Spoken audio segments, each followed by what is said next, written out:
I think it was a different style of day, and actually I think the intent we played with as a team is actually what helped us get up to the score. You know? I think that's been something we've tried to do as a team for a long time, is play with a certain level of intensity and positivity when we bat, and I think we'll be better than we can be today, but I think still using that positivity is what actually got us to a score that turned out to be defendable.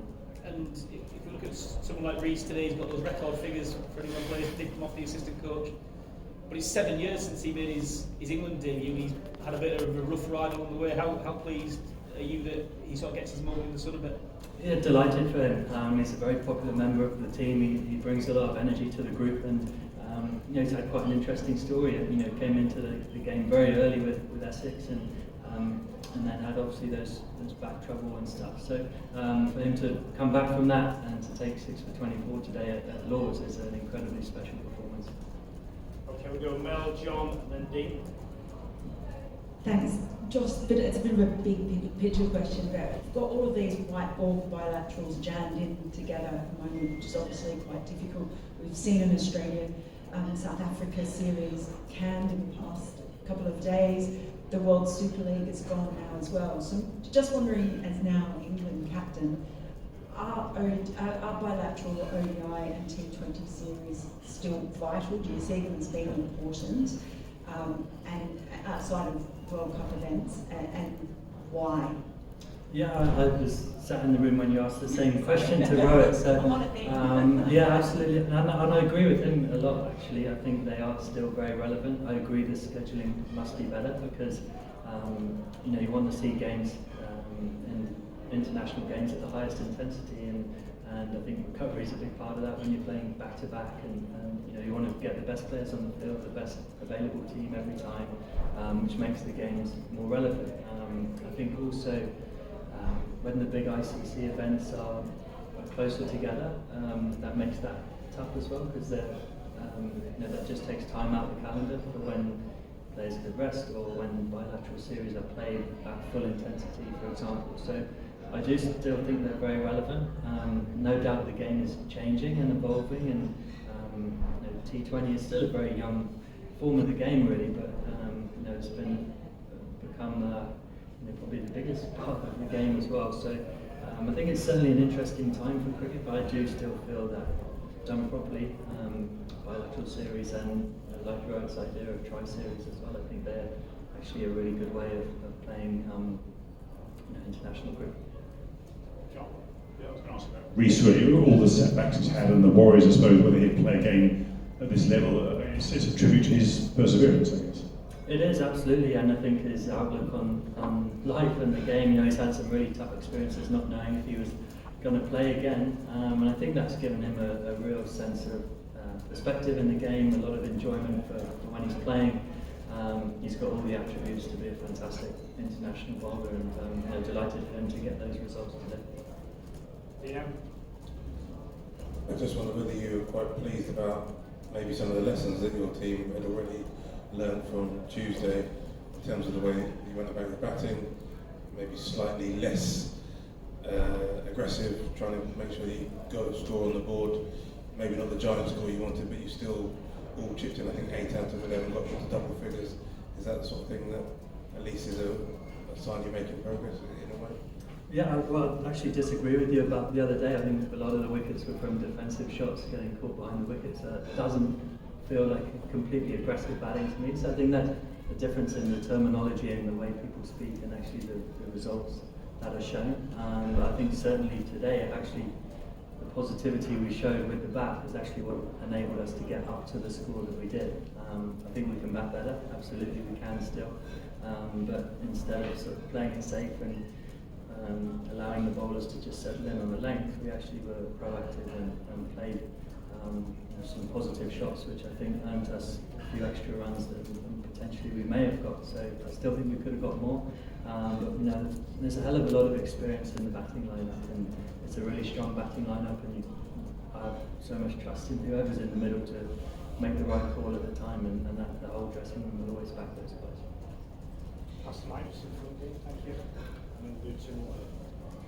Jos Buttler to you in your side. What I would like to ask is, how was this wicket actually to bat on according to you? Was it a two-paced wicket, or was the bounce also a bit two-paced, staying low or high? And the total which you had produced said that you could have done better, but how much confidence you had in your that time around when your team was 150 for 6 to go up to 246?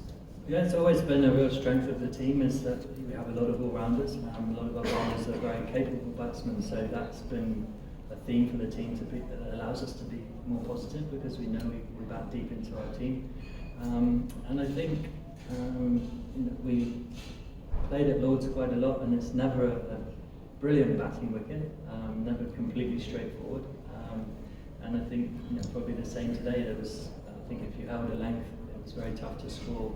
It felt like you could beat the bat and create wickets. So, different style of ODI cricket that sometimes we've seen over the last few years in England. One week we have played on excellent wickets and it's been high scoring, but Lords has always got that bit of a feel as well as a batsman.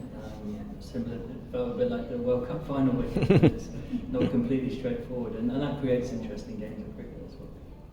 One each from the two from here. Yeah. Jos Buttler this side. Virat Kohli has been one of the most dominant batsmen in the last decade. When you see someone like him going through such a hard run across the format, as an opposition captain, you must be happy. But purely from a batsman's point of view, who has been an admirer of Virat, what goes to your mind when you see someone like Virat going through such phase? I suppose in a little way it's quite refreshing for the rest of us that he is human and he can have a couple of low scores as well, but he's been one of the best players, if not the best player in ODI cricket in the world. So he's been a fantastic player for so many years, and all batsmen just proves go through runs of form where they don't perform as well as they can do sometimes. But certainly as an opposition captain, a player of that class is always due, so you're hoping that it doesn't quite come against us. You have played a lot of cricket in India, especially in IPL. When you see the kind of criticism he is facing, that people are talking about that he should not be part of the T20 international, are you surprised? How do you look at that kind of criticism back in India? Yeah, incredibly surprised. As I said, I think his record speaks for himself. The matches he's won for India, and why would you question that? Last one here. Thank you. Jos, you guys were playing ODIs for first time after February, if I'm not wrong. At Oval, we saw that there is a little bit of in the pitch, and you mentioned that over here you were like 150 for 6. So, do you think that this long gaps is impacting the batting of your game plan or anything? Yeah, I think since the World Cup in 2019, the volume of ODI cricket hasn't been as high, and I think maybe just naturally that people are a little bit out of rhythm of that. But cricket depends on what happens on the day, and at the Oval the other day the ball swung and the ball nipped a little bit, and the Indian bowlers exposed that fantastically well. As I said earlier, that it wasn't, in my eyes, really reckless batting. It was fantastic bowling that took the edges, and the catches were taken behind the wickets, and fantastic bowling. So today wasn't a completely straightforward wicket either. But no, I think that's the challenge of. I think we've all become accustomed to some very flat wickets in ODI cricket and seeing batsmen dominate. And so I think we've just seen two different styles of cricket due to the pitches we play on. Yeah, I'm sorry that I think you guys are playing in Netherlands also. So I missed that. That was a good wicket.